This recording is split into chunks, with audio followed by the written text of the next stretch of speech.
We're outside of 1357 Southwest 17th Street in Redmond, taking a look at this duplex today. This was built in 1973. Obviously there are two units here. The one on the left, 1365, is vacant, and the one on the right, 1357, is currently occupied, lease ending beginning of October. We're gonna get to look at the unit on the left today. We're gonna start our tour by checking out kind of where we are in Redmond. We're just west of the highway in southwest Redmond. And we're on a street with single-family homes. I haven't seen any other multifamily housing. There are some barking dogs next door, as we can see. This is a pretty good sized lot. It's a 0.21 acre lot. And the exterior of the house has a stone fascia, which feels well built. Some gutters across the front here. A composite roof, which looks to be older. But the rest of the siding on the house, actually haven't checked this out yet. We've got vinyl siding around the rest of the house. There's some mature trees on the lot here for good shade in the back. And then we're peeking in the backyard here in the unit we're gonna check out. So these units do have ample driveway parking, cement pad here, concrete, and then each unit has a single car garage. Now this unit that we're checking out today, 1365, has this enclosed fence area, which is, I'll be honest, it's pretty rickety. Could definitely use some reinforcement, but it is a nice feature because, you know, whomever rents this unit could potentially have a dog that stays enclosed. And you can just see, looking this, how it's kind of tilted here. But the front I would call it, you know, landscaped. It's got rockscape, and it actually even has sprinkler units. And you can see the valve box there, and also a water spigot here. The exterior of the house actually looks to be in pretty good shape, between the vinyl and the gutters and the stone fascia, as well as you've got double pane vinyl windows. So let's take a look inside. So as you enter, we've got vinyl flooring, which I think is in pretty good shape. I've seen a couple gaps like this, and then carpet upstairs. This main room itself really only has this one light, so it feels definitely a little bit darker in this main room area. But a big picture window up front here, and built-in blinds. There are registers, definitely for heat throughout the house. I'm gonna have to check with the listing agent on what's going on with that, because they described wood heat, and you can see that there was a stove here prior, but is not anymore.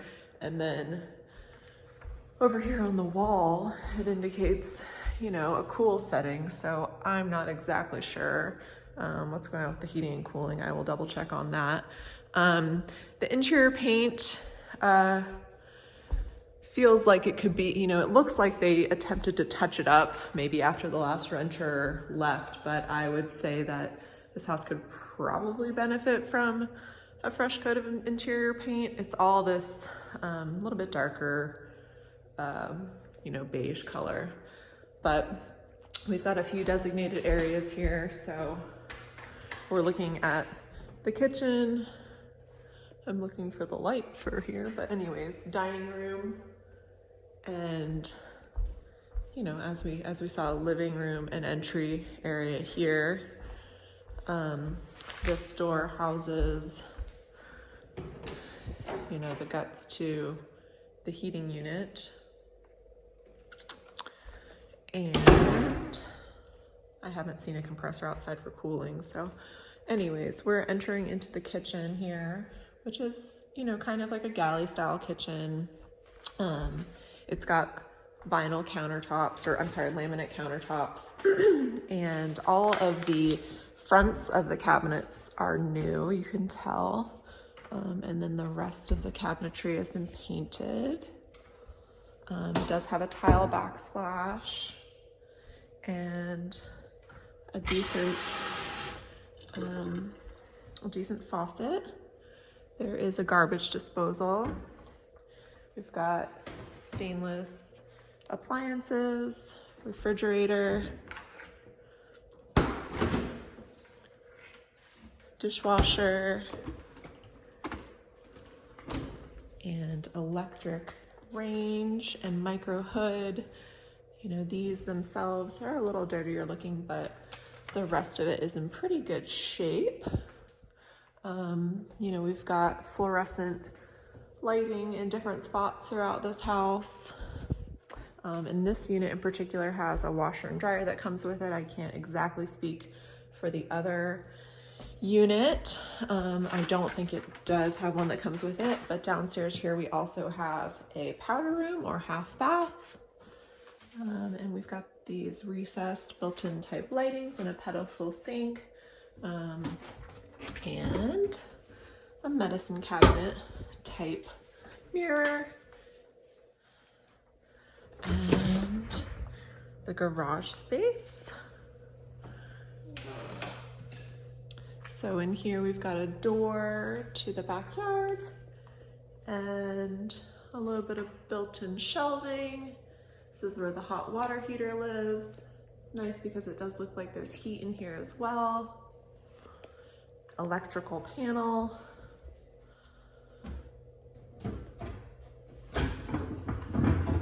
Whoop, that is coming off, but probably original. And a view of the backyard from here.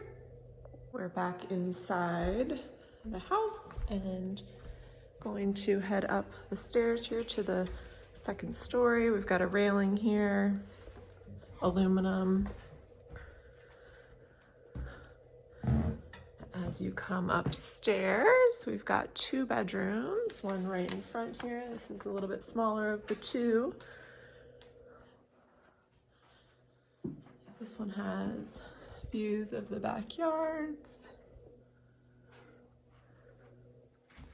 and a closet. I will say all the doors and hardware in this house are updated, hollow wood, which looks nice. And then into what would be the primary bedroom in this house. Probably almost twice the size as the other bedroom. This room has 2 closets, so you have one that's a sliding door closet that mimics the first one, and then a second walk-in closet. This one has views about on the driveway. Coming back out of the primary into the little hallway landing here, there is a linen closet for storage. And then the full bathroom here, which looks to have like the original cabinetry where the faces are, you know, have been replaced downstairs but have not upstairs. Those could be painted pretty easily or left as is. Again, you've got your same laminate countertops and tile backsplash. You have a thermostat for heat in here, you know, updated hardware, your lighting up here again, bath fan, toilet, there's your heat source down there. There's the fan turning on, and then you've got, of course, your fiberglass surround tub, stall tub here, a little hook. And a view of the backyard again. All right, we'll take a little tour of the backyard. So you've got a slider here. I will say, I've noticed like all the channels and the windows and everything are pretty clean. So everything has been cleaned really well. I do think in general, this place is pretty move-in ready. You know, I had mentioned earlier that I might repaint, but I think that's just for the feeling of freshness. I think in general, actually, you could probably get away with not painting, but this is a large backyard for a rental. And again, you know, the fence, you could tell along the bottoms has some wear and tear from weather, and over here, you know, looks like they've reinforced it with some wood, so probably their dog couldn't get out. It does appear that there's cooling, so there's a heat pump. So interesting, they do have cooling. All right. Again, taking a look at the back here, it's in a pretty good shape. So in addition to the mature landscaping, there's this extra big parking spot here, which is kind of cool. There's, you know, a gate that swings open, and then an extra large parking spot here, and then a shed for storage as well. Who knows what's in here, if anything. Nothing, but a great place for tenants to store toys and yard stuff. So that's a bonus. All right, finally, these units have alley access. So, you know, there's this big gate that swings open. And again, just like additional parking back here, which is pretty cool. And this is the alley that I'm referring to. And even the second unit that we can't see right now has a storage shed there. I will be nosy and peek myself over here. That one must be the one that has the wood stove, since there was wood in the back there. But all in all, in pretty good shape. So we got to tour one of the two units, and I think for a rental, it's a great space. You know, good layout for downstairs. You've got 2 small bedrooms upstairs, and a large backyard. I usually try and point out things that I think could be done right away to help improve a place, and I honestly can't think of a single thing besides, like I said, I think it feels like one would maybe just, like, interior paint would be a great thing to just freshen this place up, lighten it up. I think the paint in here is a little dark, but that's, you know, if it's not your personal home, you can probably get away with not doing that. You know, some of the recessed lighting that I pointed out in the bathrooms, I think could use cleaning there. They just kind of, the fronts need to be taken off and cleaned out there. But yeah, I think a great potential rental. Historically, rents on, I believe this unit were $1,600 a month, and the unit next door at $1,800 a month. I think renewing a lease on a place like this, you could probably fetch $1,900, $1,950. Again, without seeing the unit next door, it's hard to know exactly what condition that place is in. It does seem that it has a wood stove, but I would guess just the way that the house is constructed that at least the floor plan mimics the floor plan in this house. So you could write into a contract contingent on obviously like viewing next door and get away with it that way.